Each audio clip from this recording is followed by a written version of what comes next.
ஆத்ம வணக்கம். ஆத்மபிதா சுவாமி சிவானந்த பரமஹம்சர் அவர்களால் ஸ்தாபிக்கப்பட்ட சித்த சமாஜத்தின் தமிழ்த்திங்கள் வெளியீடான உலகக்ஷேமம் இதழில் இடம்பெற்ற சித்தவேத கருத்துக்கள். வருடம் 1971. மாதம் ஜூலை. தலைப்பு சிவானந்த பரமஹம்சர் வரலாறு.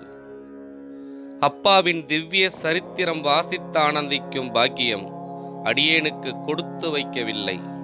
பட்டினத்தார், பத்திரகிரியார், தியாகராஜர் முதலிய சித்தர்கள் சரித்திரம் கண்டு களிப்புறுகிறோம். அதுபோல் கண்ணார கண்ட கடவுளாகிய நம் பிதாவின் சரித்திரம் கண்டு ஆனந்திக்க மனம் பரிதபிக்கிறது என பிதாவை நேரில் கண்டவரும் உலகக்ஷேம சந்தாதாரருமான ஓர் அன்பர் கடிதம் எழுதியுள்ளார். பிதாவின் ஜீவ சரித்திரம், அதாவது வரலாறு அச்சடிக்க அனுமதி கேட்டபோது அது ஏற்கனவே எழுதி அச்சடித்தாகிவிட்டது. அதுதான் சித்தவேதம்.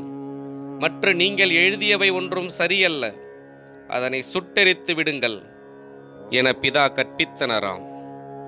எனவே பிதாவின் சரித்திரம் வாசித்தானந்திக்கும் பாக்கியம் கொடுத்து வைக்கவில்லையே என இனிமேல் யாரும் பரிதவிக்க வேண்டாம். அவர் சரித்திரம்தான் சித்தவேதம். ஆகவே சித்தவேதம் நன்கு கற்று பிதாவை உணர்ந்து பிதாவின் கற்பனைப்படி நடந்து நலமுற்று பேரானந்தம் பெற்று இன்புற்றிருக்க இன்றே இக்கணமே முயலுவோமாக. ஓம் உலக சாந்தி, உலக சாந்தி, உலக சாந்தி. ஆத்ம வணக்கம்.